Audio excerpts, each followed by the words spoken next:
Hello and welcome to episode 154 of Nuggets Dungeon Terrain. This is the third part in the series where I'm building some steampunk terrain, particularly focusing on a steampunk factory. This is the first of the larger rooms. It's going to be a large water reservoir. If you're going to have steam powered machines, you need a large storage of water somewhere.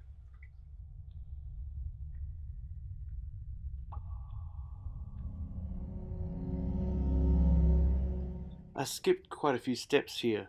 I have 153 other videos, so there's no point repeating those things over and over. I'm just adding some of the specific techniques and resources for this particular project. Here I've created a pit by cutting out the inner shape. The whole piece is made out of XPS foam. Using the fabric glue, I've created a small outlet area to make it look like the water is coming from a large pipe into this section.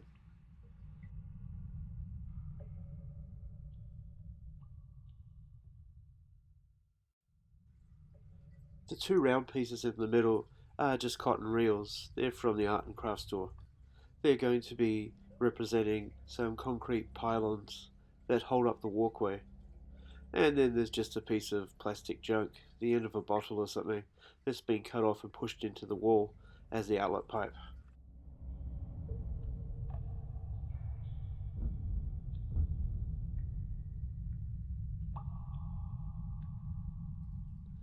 I then smear on some blobs of modelling paste, and once I feel that there's enough on, I start to stipple it in, dabbing the larger pieces until they flatten out into irregular shapes.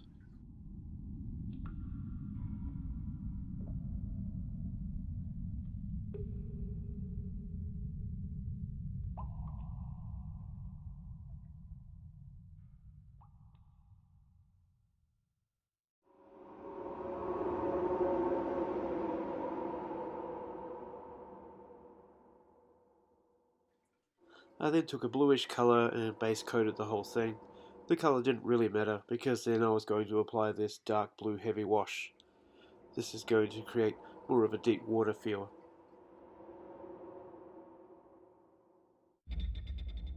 I didn't highlight the water. It's not outside and it would reflect very heavily.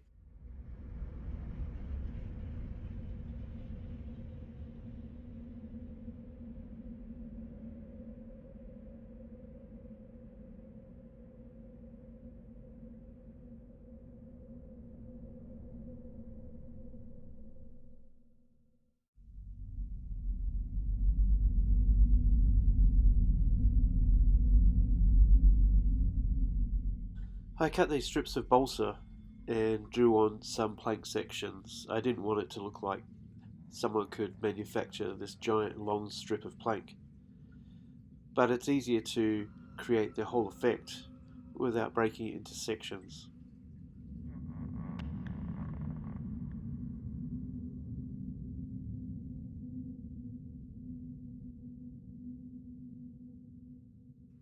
Besides the slight grainy feel of the balsa, I added all the other effects using a pen and some other pokey tools like the end of a toothpick and some metal parts.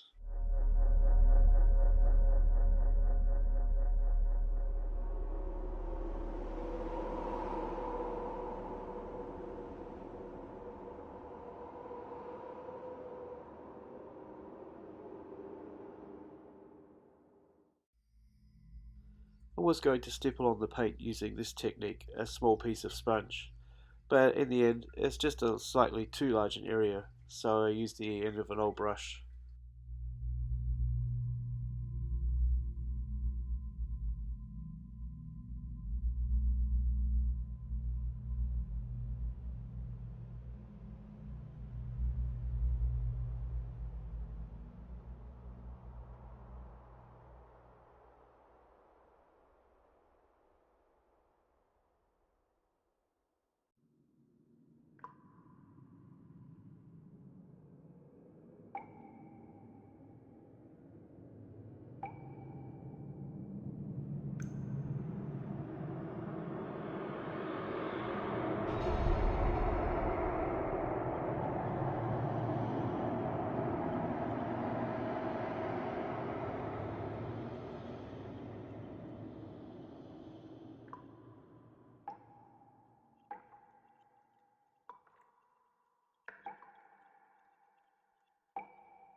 Next up, I created a dead-end room. It's a large room with a workbench in one corner, and a large pit. I didn't want to make it look like it had one specific purpose, so that it's open to interpretation from one use to the next.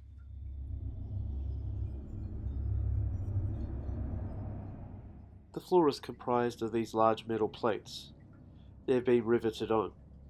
To do these, I simply drew some straight lines onto the foam and then dotted the pen around to make the rivet marks.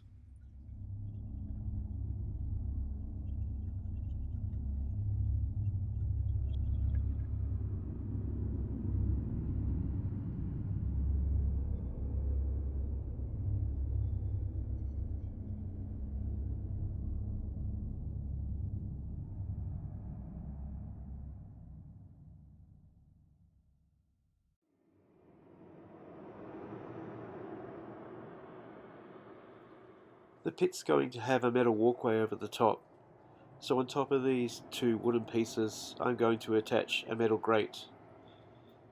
The metal grate, which is made of plastic, comes from a toy that I've used in many other episodes.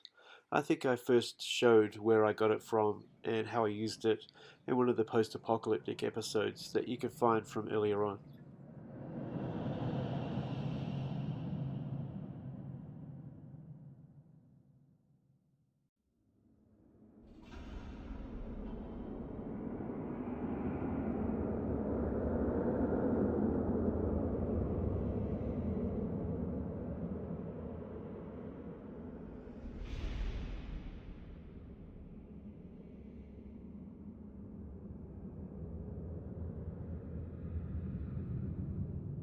This workbench is also made of XPS foam. I just drew the ends and the different wood sections on with a pen.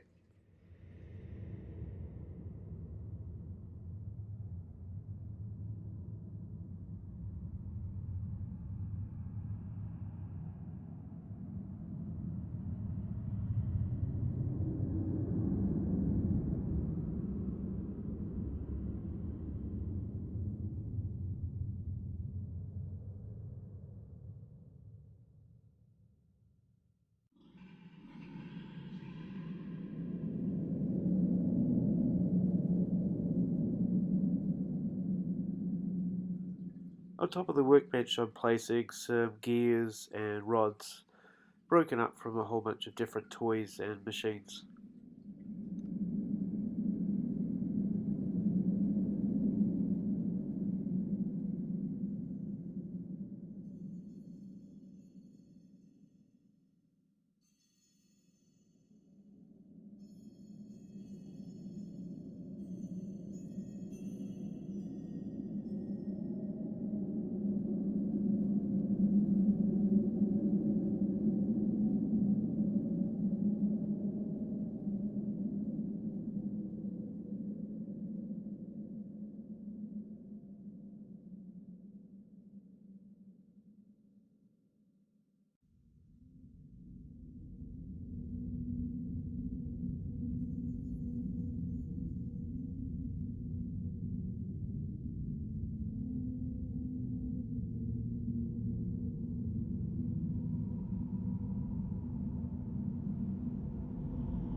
I know it's been a while since the last video, so thanks for sticking with me and watching to the end of this one.